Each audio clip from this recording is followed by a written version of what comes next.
So this is basically going to be going over some of the same stuff in that little video that I gave you, maybe in a little more detail.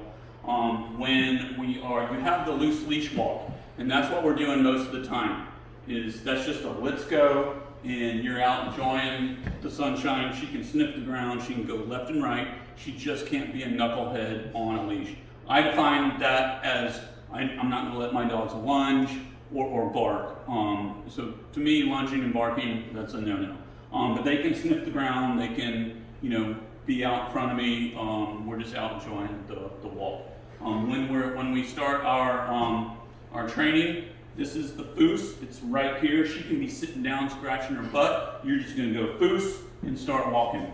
You initiate that. You do not wait for her. You're in charge. You're not asking her. Foos. You just start off.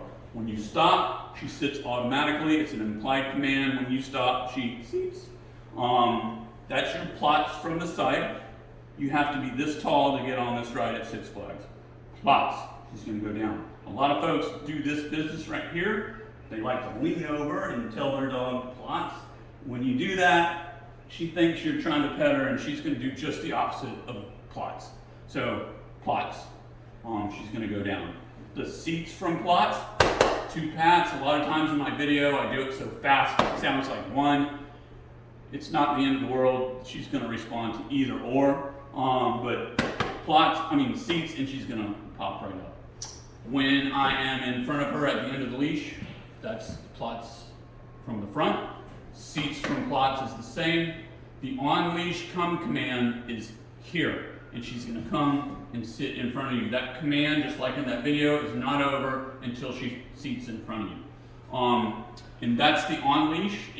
Even though she will do a pretty decent off-leash recall, if she's hasn't been doing that for you, you can just get on board with the on-leash recall. The in-motion command. So what we're doing here is we're building her confidence up without actually holding the leash. So we're going to do some in-motion and drop leash commands. So when I'm heeling her out, I will tell her plots and drop the leash and walk away. So now there's no connection between us. When she's in that plots, she needs to hold it. I should be able to walk around her. The plots the stay is implied. There is no stay command. Right. So if she breaks that, it's 9 plots.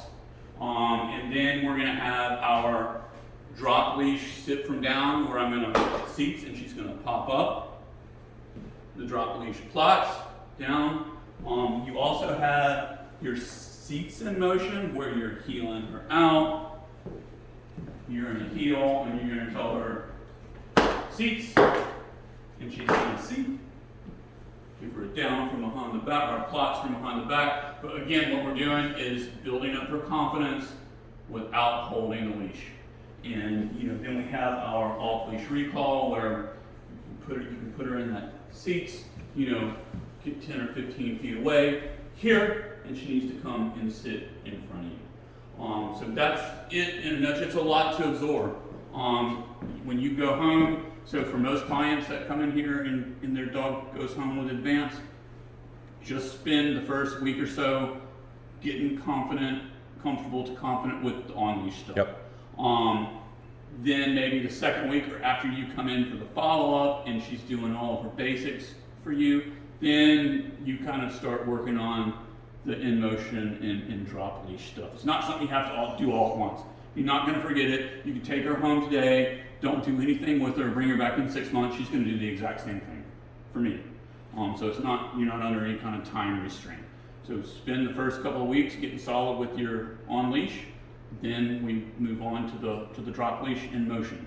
And it just, once you're confident with the basics, then the advanced is it's really easy. And that's the fun stuff. Yeah. So you can stop that. So what I'm going to do, I'm going to go